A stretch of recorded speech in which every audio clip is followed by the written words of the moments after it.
El prestigiós i mundialment conegut psicòleg Solomon Asch, després d'un dels seus estudis sobre el comportament humà, va dir que els joves estiguin disposats a anomenar blanc el que és negre és un motiu de preocupació.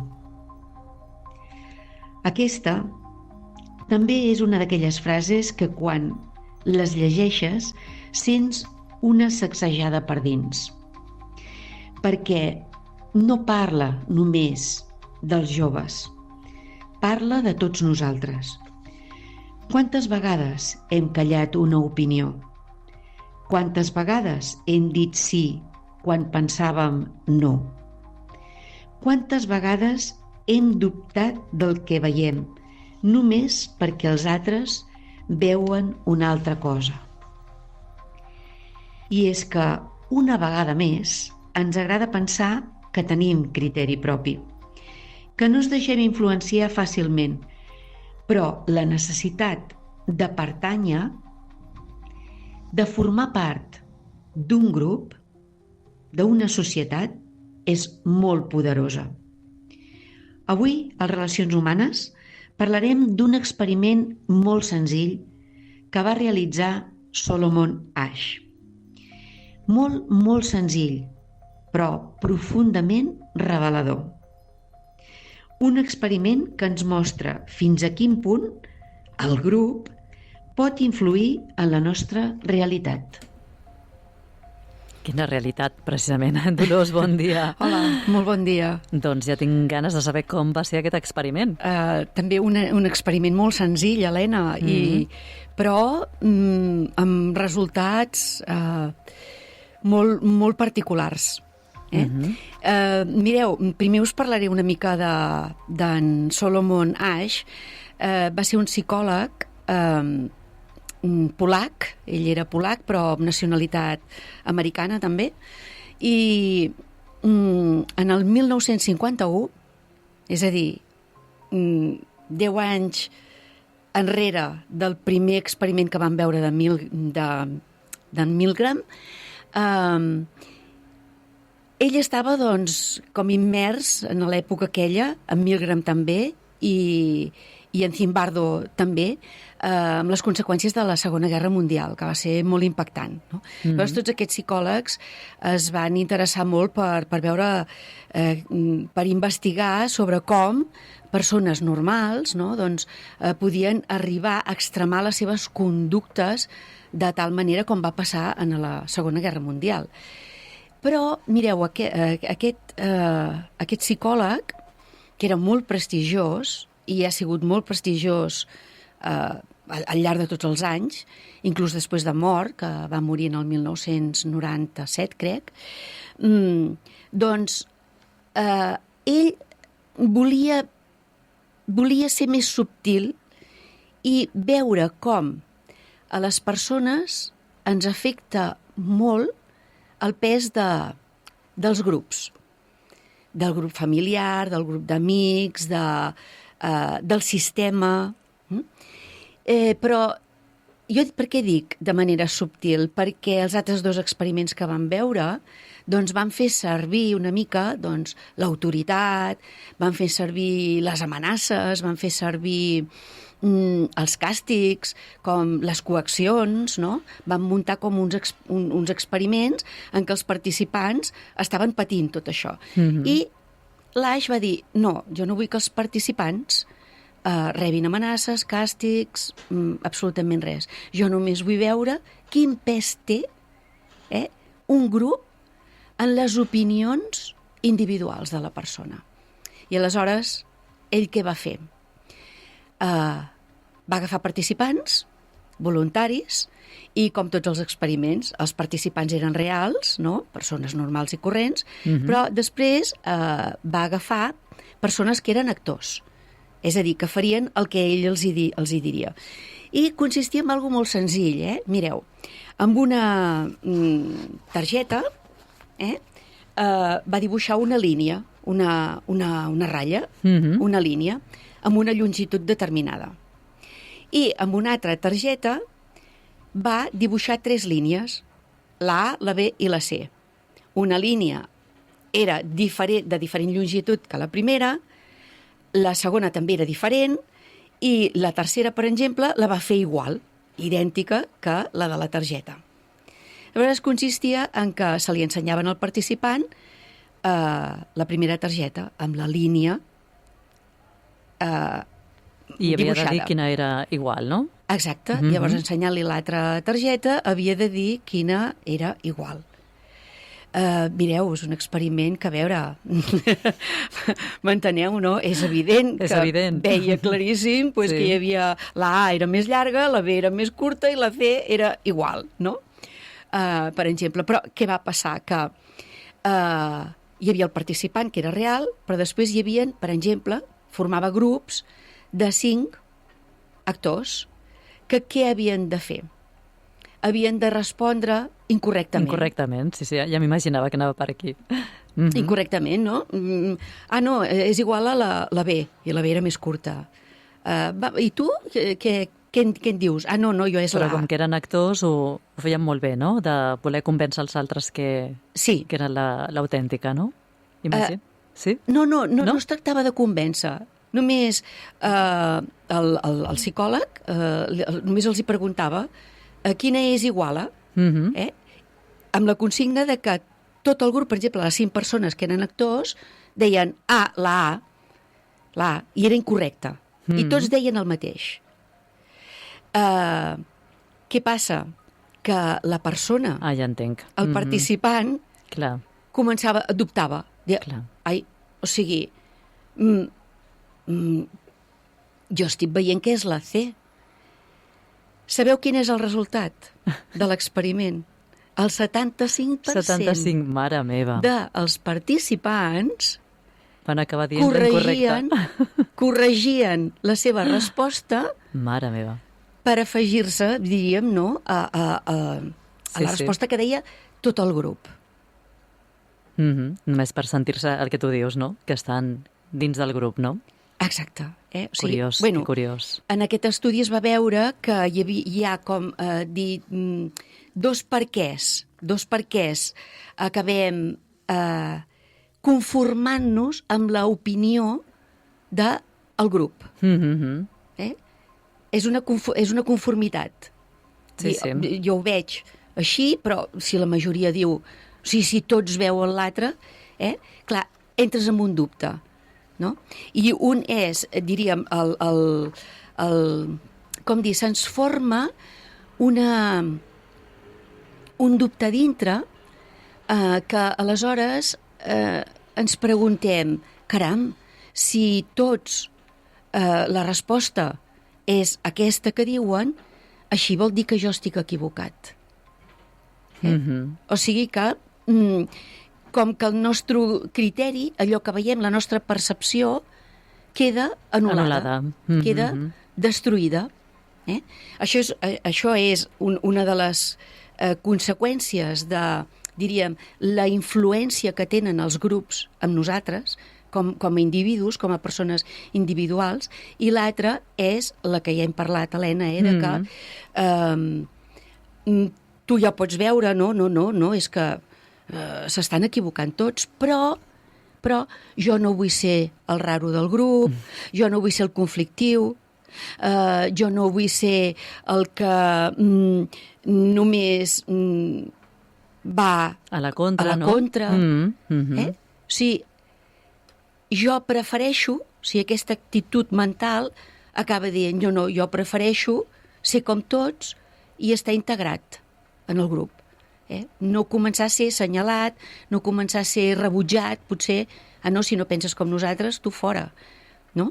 Ja una vegada vam fer un programa, Helena, de l'ovella negra, que és un rol, en realitat, l'ovella negra, que és molt dur, perquè és la persona que està com fora de context.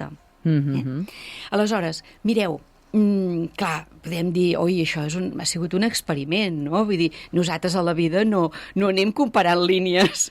Igual si féssim l'experiment ara passaria el mateix. Sí. Mireu, és que us vull fer referència d'un capítol Merlí, la sèrie Merlí, Sapere Aude, la última temporada, que diríem el protagonista, que és en Paul Rubio, que és l'actor aquest, en Carlos Cuevas, està estudiant a la universitat i té una professora que és la Maria Pujalte, que és molt bona actriu, no? I fa de professora d'ètica. I el noi aquest, en Paul, sempre arriba tard a les classes. I aleshores un dia els hi diuen a la resta dels alumnes, diu, ara, quan entri en Paul, diu, veieu aquesta carpeta? Diu, de quin color és? Diu, vermella, diuen tots. Val. Diu, doncs quan entri en Paul, jo us estaré preguntant de quin color és aquesta carpeta. Diu, i tots heu d'anar dient que és verda. D'acord? I aleshores jo ja intervindré. Sí, entra en Paul Rubio, no? I la professora doncs, està fent la classe fent aquestes preguntes, no? De quin color és aquesta carpeta que us estic ensenyant?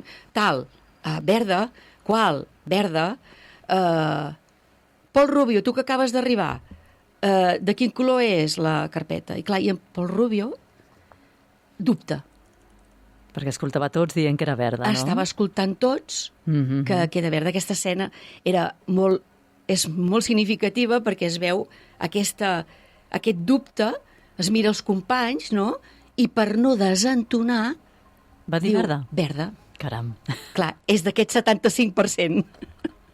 D'acord? I llavors, la professora va explicar doncs, aquest experiment, precisament, no? I va fer referència a lo que és conformar-nos amb el pes de la majoria. D'acord? Aleshores, clar, en la vida diària vivim situacions semblants, com pot dir, a veure, com? Mireu, us en diré 4. Una, per exemple, quan en una reunió ningú qüestiona una decisió dubtosa. Us hi heu trobat? D'estar reunits amb gent, hi ha algú que planteja alguna cosa explica el que sigui, dubtós, no? però tothom callar. O sigui, com conformar-se amb el que... Si ningú diu res, jo tampoc, i ningú va dient res. Un altre, per exemple, quan un grup d'amics, i això passa molt, Helena, normalitza, per exemple, un comentari ofensiu. I d'aquí venen, d'aquest sentit de la conformitat que tenim respecte al grup, venen els bullings, venen els abusos laborals. Tothom veu, però ningú diu. Ja. Perquè es crea com un pes. La majoria crea com un pes i llavors jo com a individu no m'atreveixo a dir el que veig. Va d'això l'experiment aquest, de que no ens acabem atrevint a dir el que veiem. Per exemple, a la família també. Us heu trobat amb aquesta situació de que es manté un silenci, que tothom veu i ningú trenca? Totalment. I en temes familiars, secrets familiars, coses que han passat, i tothom, com la majoria, és com un pacte. I, per exemple, també en les relacions, en les relacions la conformitat apareix quan acceptem dinàmiques que ens molesten, dinàmiques que ens fereixen. Tu estàs sent conformista amb allò que t'estan fent. Aleshores, per tant, la conformitat no és algo violent. Ja veieu, és algo molt subtil. Aquí no hi ha acusacions, no hi ha amenaces, no hi ha cap tipus de violència. Només hi ha el pes del grup de persones.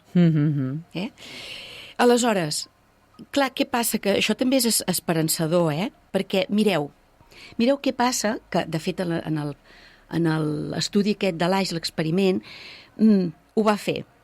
De cop i volta va dir, ara entrarà un participant, tots direu el contrari de lo evident, és a dir, donareu la resposta incorrecta, però un de vosaltres la dirà correcta. I aleshores es va comprovar, i de fet s'ha comprovat, que quan això passa, quan hi ha un dintre del grup que té una resposta diferent, no? Sí, exacte. Tot i serà correcta, no? Sí. Com que és l'únic que dona una resposta diferent a la resta, no? És com apartat, no?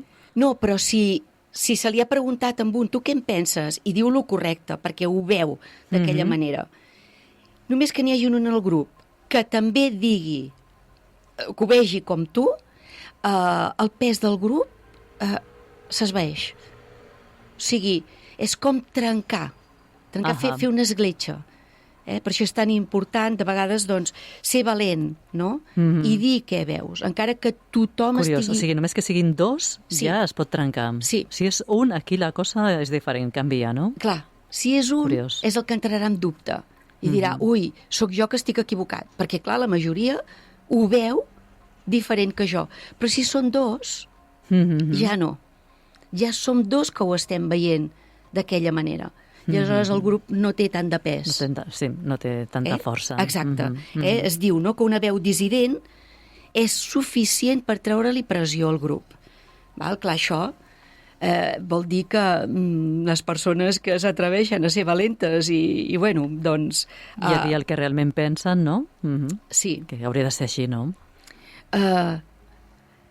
Sí, perquè d'aquesta manera no es crearien tantes dinàmiques, anem a dir, tòxiques, no? En els grups, en les famílies, en les relacions, clar, el que fa que acabi tinguent tant de pes i estigui tot tan asfixiat és això, de que ens acabem conformant perquè, diríem, el sistema té molt de pes, la família té molt de pes, tot té massa pes i no ens atrevim. Aleshores, mireu, hi ha 3 idees molt clares d'aquí que podem treure.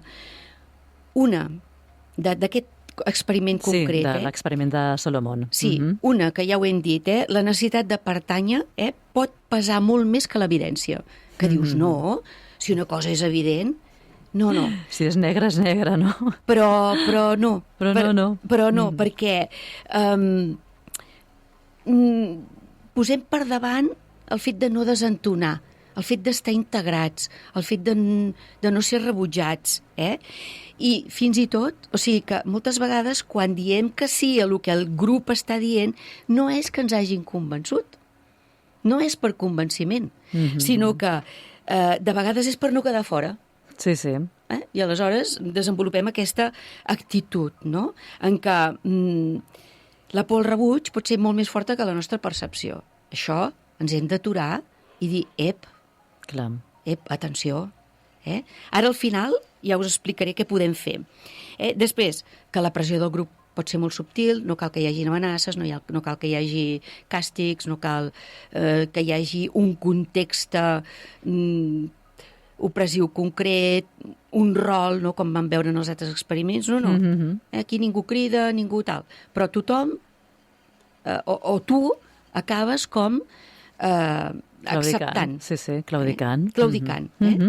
I després, l'últim, que és l'esperançador, que una sola veu pot canviar la dinàmica.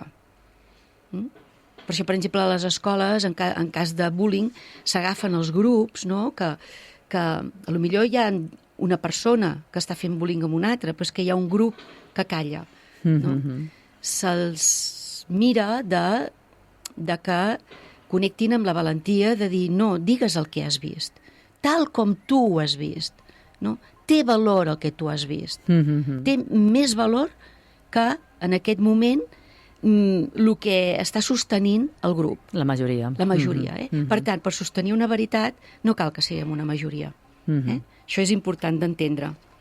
Molt bé. I propostes de canvi, no? Que has dit ara...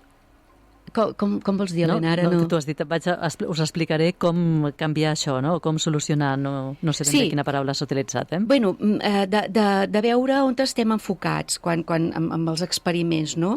Bàsicament hem estat enfocats amb els 3 experiments, el de Milgram, que era el que ens mostrava fins a on podem arribar quan obeïm una autoritat.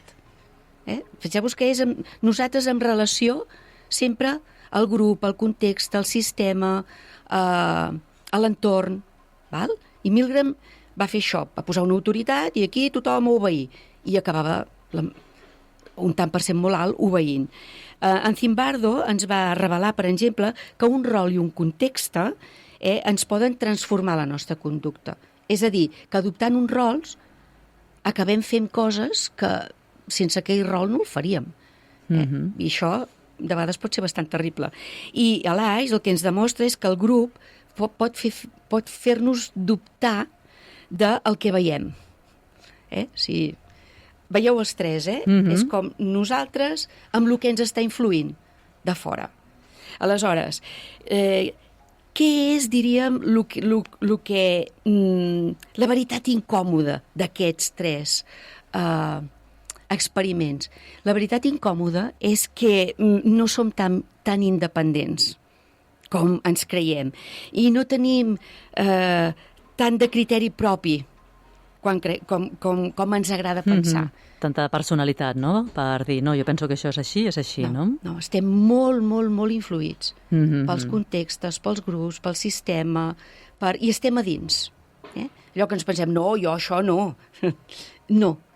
En moltes ocasions surt la conformitat, surt l'obediència, surt el prefereixo que no em rebutgin, prefereixo no ser el raro, surt tot això. Per tant, l'autoritat, el context i el grup ens influencien profundament. Però ara ve on... Què hi podem fer, doncs? Perquè, clar, si ens influencia tot tant, ens acaben anul·lant, ens acaben fent que siguem tots xais, per dir d'alguna manera, no? Tots obedients, no? Aquí és on te'n vull aturar. Hi ha un fil d'unió amb els tres experiments. Fixeu-vos, en els tres experiments sempre hi havia algú que deia prou, algú que no obeïa, algú que no abusava, algú que no es conformava. Algú, d'acord? Per tant, el punt d'unió de nosaltres amb l'entorn no és la influència que exerceix aquest sistema en el que estem cap a nosaltres, sinó que el punt d'unió és la responsabilitat pròpia. Nostra. És a dir, al final la pregunta no és què està fent el sistema amb nosaltres, no? Sinó què decidim fer nosaltres dins del sistema. Què decideixo jo fer dins la meva família? Què decideixo fer jo dins el grup d'amics en el que estic? Què decideixo fer dins el context amb el que em trobo? Sempre parteix de tu. I sí que tindràs aquests moments de dubtar això que veig. Sí, sí. Però quan més es practica això i més es deixa, diríem, el paper aquest de que, clar, és que estic tan influïda per tot que, clar, he acabat fent això. Jo no volia. No, això vol dir que no em vull fer responsable. Aleshores, aquest és el punt d'unió. Partir de tu.